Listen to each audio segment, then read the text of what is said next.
The cold is a physical presence, a predator in itself.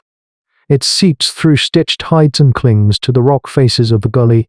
Below, a herd of steppe bison, magnificent examples of Pleistocene megafauna, moves with the slow, inevitable force of a glacier.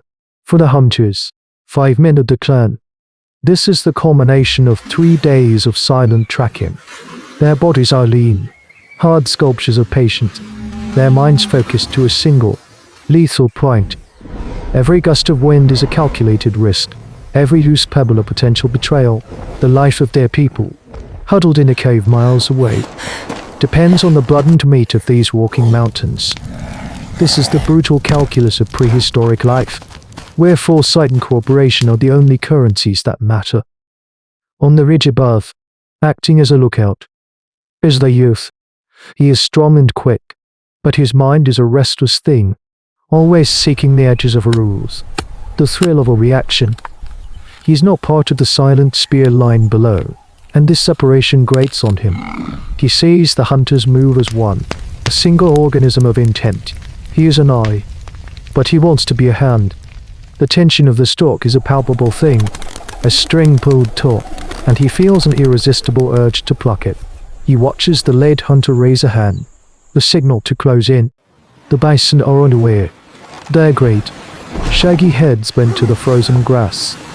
It is the perfect moment, the most imperfect moment. He takes a deep, quiet breath, not of anticipation, but performance. From his throat comes a sound that does not belong to any human. It is a deep, guttural cough, rising into a terrified, saw-toothed drawl. It is the sound of Smilodon, the great cat, the killer of mammoths and men. He has practiced this sound, perfected it in secret, shaping it with his lips and tongue until it is an exact echo of the real thing. It is a work of horrifying genius, an act of pure intelligence divorced from wisdom. The effect is instantaneous and catastrophic. The lead hunter freezes, his spear half raised. The other men abandon their stalk, spinning around, their weapons now defensive, their eyes wide with primal fear, searching the rocks for the source of the nightmare sound. The spell is broken. The bison, spooked by the sudden, carnage movements of the hunters, erupt into a thundering stampede. The ground trembles. Dust and ice crystals fill the air. In seconds, the promise of food, of warmth and life, is a cloud of dust on the horizon. The hunters stand frozen, not from the cold, but from the sudden, jarring silence. The lead hunter's gaze slowly travels up the ridge. He sees the youth, half hidden behind a rock, trying to stifle a grin. There is no Smilodon. There is only the echo of a lie. The leader does not shout. He simply lowers his spear. The other men follow, the anger in their eyes hotter than any fire. They turn their backs on the youth and begin the long, hungry walk back to the cave. They do not speak to him. The cold that now surrounds the youth has nothing to do with the wind. It is the chill of a trust that has been deliberately, and perhaps irrevocably, broken. The walk back to the shelter is a funeral march for a meal that was never eaten. The silence from the hunters is a wall the youth cannot penetrate. In the days that follow, his punishment is not a physical blow, but a quiet, constant subtraction. He is given the last and smallest share of the scavenged roots and grubs. When the women distribute the warmest hides for the night, his is thin and worn. This is the sophisticated justice of early humans, a social shunning that is more chilling than any war. The bonds of their kinship systems, the intricate web of obligation and support that defines their world, are being deliberately withheld from him. He is a part of the body that has caused a wound, and the body is trying to seal it off. But the youth's hunger for attention is a deeper need than his hunger for food. A few weeks later, the men are gathered in the precious afternoon sun near the cave mouth, absorbed in the critical task of tool making.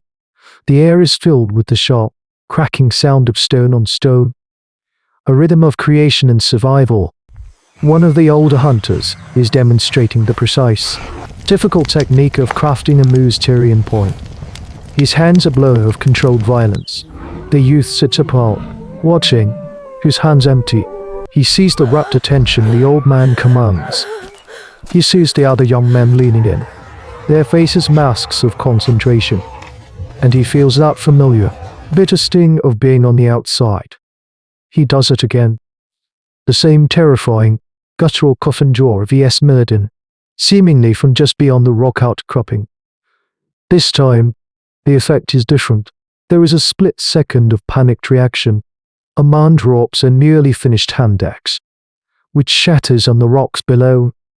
But the fear is immediately replaced by a surge of collective rage. The old toolmaker doesn't even flinch. He slowly looks up from his work, his eyes threatened hard, and meets the youth's gaze. He says nothing. He simply turns his back and resumes his napping. The thwack of his hammer stone is sharp, clear dismissal. One by one, the other men do the same.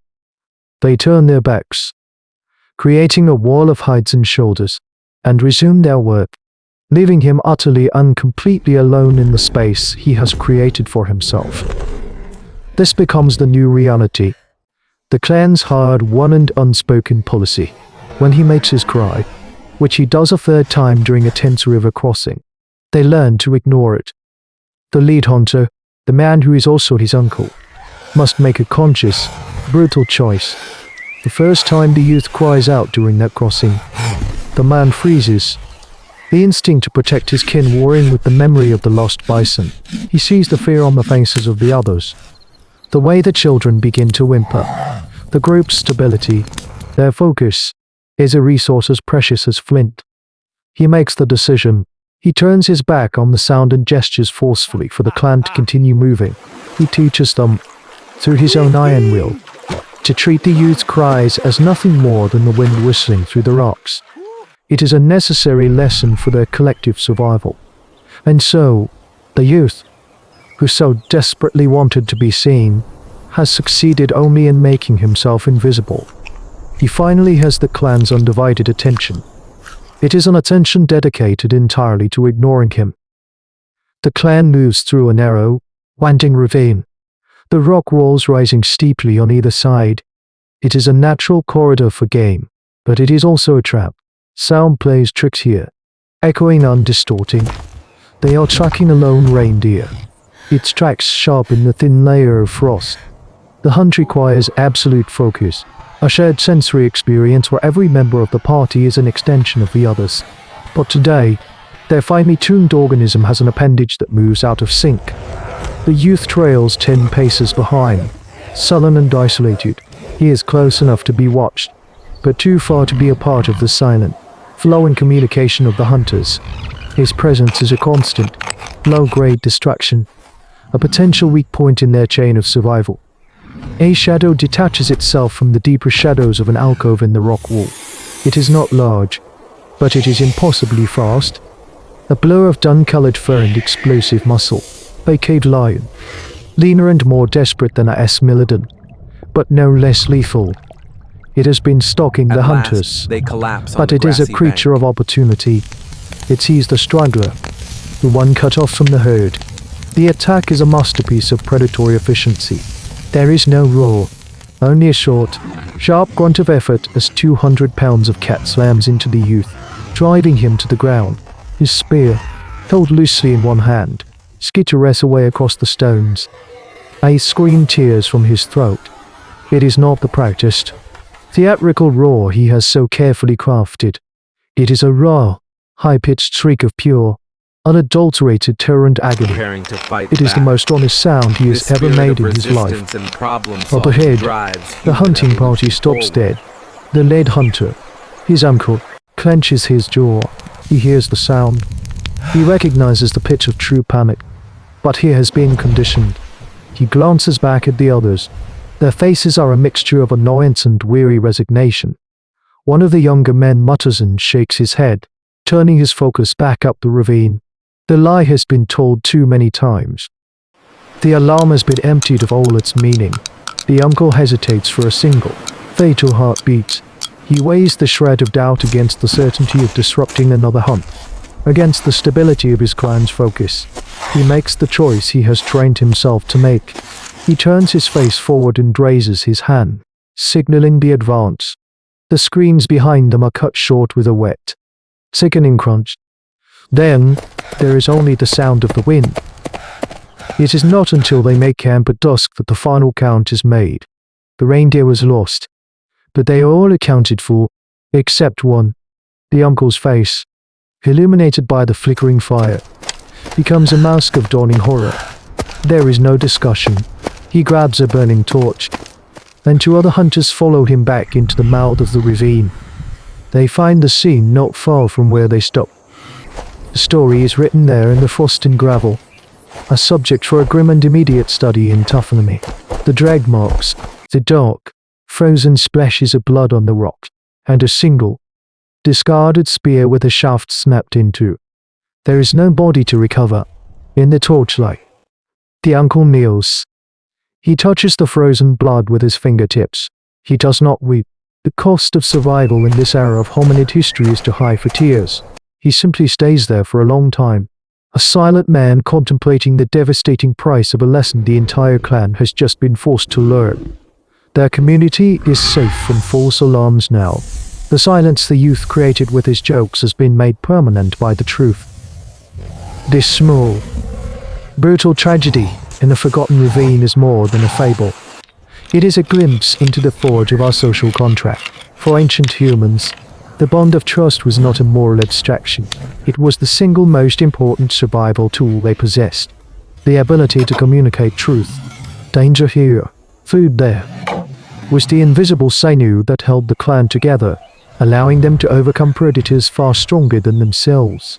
The youth's story, a footnote in the grand narrative of anthropology, marks a critical turning point in human evolution. The moment our species had to learn to defend itself not just from the claws of beasts, but from the corrosion of the lie. The evidence for this event will never be found by archaeology, for its artifacts are not stone tools or ochre paintings, but the deeply ingrained instincts for credibility and consequence that reside within us still. Every law against perjury, every social convention that shuns the liar, is an echo of this first, fatal lesson. We are the descendants of those who learned that a shared reality is the only ground solid enough to stand on, and that the most dangerous predator is the one who poisons the well of trust from within. The truth can be a heavy stone, but it is the only thing with which we can build a wall against the dark. And what of the truths that are too terrible to be told?